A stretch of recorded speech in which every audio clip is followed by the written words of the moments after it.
तो जरा सुनिए कि आतंकी गतिविधियों पर संजय जायसवाल ने क्या कहा था और इस बयान के साथ उन्होंने सीधे तौर पर बिहार सरकार के ऊपर सवाल खड़े किए थे। उन्होंने कहा कि बिहार में आतंकी इसे सेफ जोन के तौर पर इस्तेमाल कर रहे हैं और कहीं ना कहीं बिहार की व्यवस्था पर प्रश्न खड़ा किया गया था, जिसे लेकर क्या कुछ कहा था संजय जायसवाल ने, जरा वो भी सुनिए। जिले में जो इनका टेरर मॉड्यूल बन गया, उन सभी टेरर मॉड्यूल्स को तोड़ा जाएगा। 2016 से लेकर 22 तक में जितने लोगों ने भी ट्रेनिंग प्राप्त की है, उन सभी का मॉड्यूल तोड़ करके, और ये जो एक अंतर्राष्ट्रीय साजिश रची जा रही है भारत को बर्बाद करने की, इसको पूरे तौर पे तोड़ दिया जाएगा। है जितने भी आतंकवादी घटनाएं हो रही हैं, इसका मतलब है कि बिहार में स्लीपर सेल्स अच्छी संख्या में मौजूद हैं और इस स्लीपर सेल को निश्चित तौर पे प्रशासन ब्रेक करेगा। और बड़ी खबर इस वक्त बेगूसराय से आ रही है, जहां गंगा नदी में 2 युवक डूब गए। नदी में स्नान करने के दौरान यह हादसा हुआ, जहां 2 युवक डूबे हैं। युवकों की खोज में गोताखोर हालांकि जुट गए हैं। मटिहानी गंगा घाट पर यह हादसा हुआ है, जहां पर स्नान करने के दौरान 2 युवक डूब गए और अब गोताखोरों की मदद से इन युवकों की छानबीन और खोजबीन की जा रही है। मटिहानी गंगा घाट पर यह हादसा हुआ है।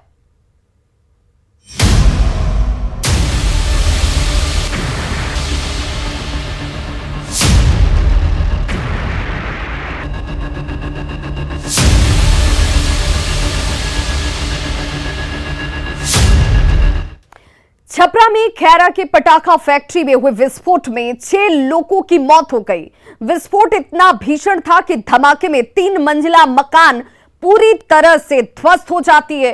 ब्लास्ट की इंटेंसिटी का अंदाजा इस बात से लगाया जा सकता है कि धमाके वाली जगह से करीब 100 मीटर की दूरी पर सैकड़ों ईंट टूटकर गिरे थे।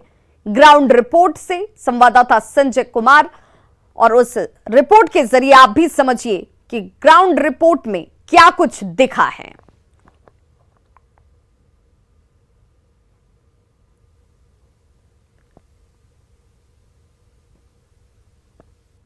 सारण के खुदाई बाग में पटाखा बनाने के दौरान एक मकान में ब्लास्ट होता है और उसकी इंटेंसिटी देखिए।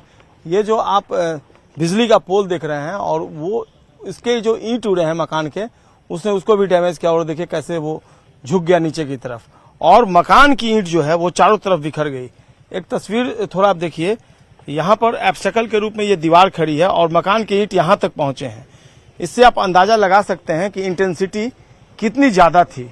यानी मकान में जब ब्लास्ट हुआ था तो उस समय तीव्रता इतनी अधिक थी कि ईंट उड़कर जो घटना स्थल है वहां से इतनी दूर तक आकर गिरे हैं।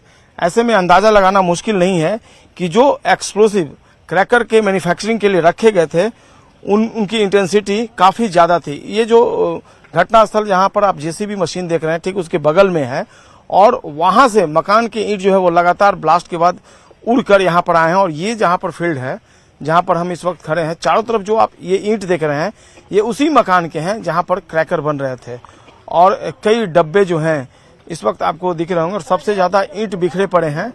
यानी आसपास के लोग अगर यहाँ पर इकट्ठे होते तो निश्चित तौर पर कई लोगों को यहाँ पर जख्म पहुंचता, कई लोग इंजर्ड होते। और ये गनीमत रहा कि उस वक्त फील्ड में कोई नहीं था घटनास्थल के वक्त, चूंकि 10:30 बजे की ये घटना बताई जा रही है। चारों तरफ जो आप ईंट देख रहे हैं उसी मकान के हैं। तो इंटेंसिटी को लेकर अब कोई शक नहीं है कि काफी ज्यादा इंटेंसिटी थी। जिन लोगों से बात हुई या फिर पुलिस अधिकारी मानते हैं कि जो एक्सप्लोसिव रिकवर यहाँ से हुए और जिन एक्सप्लोसिव से मैन्युफैक्चरिंग का काम चल रहा था उसकी इंटेंसिटी काफी घातक थी। सवाल यही है कि इतनी इंटेंसिटी वाली एक्सप्लोसिव से क्रैकर का निर्माण हो रहा था, पटाखे बन रहे थे, ये संयोग ही रहा कि आज तक कभी कोई घटना नहीं घटी और लापरवाही बरती गई, चाहे जिस स्तर पर बरती गई हो। इंटेलिजेंस का भी ये फेलियर है क्योंकि थाना स्तर पर भी इंटेलिजेंस को अपॉइंट किया जाता है और उनका ये काम है कि थाने के अंदर जो जुरिडिक्शन है थाने का, वहां पर किस तरह की गतिविधियां कहां पर किस जगह चल रही है उसकी छानबीन करें। आपको याद होगा कि पिछले दिनों भागलपुर में भी ये घटना घटी थी और थाना की भूमिका जो थी वो सवालों के घेरे में थी क्योंकि बम बनाया जा रहा था एक मकान में और थाने को इसकी भनक तक नहीं थी।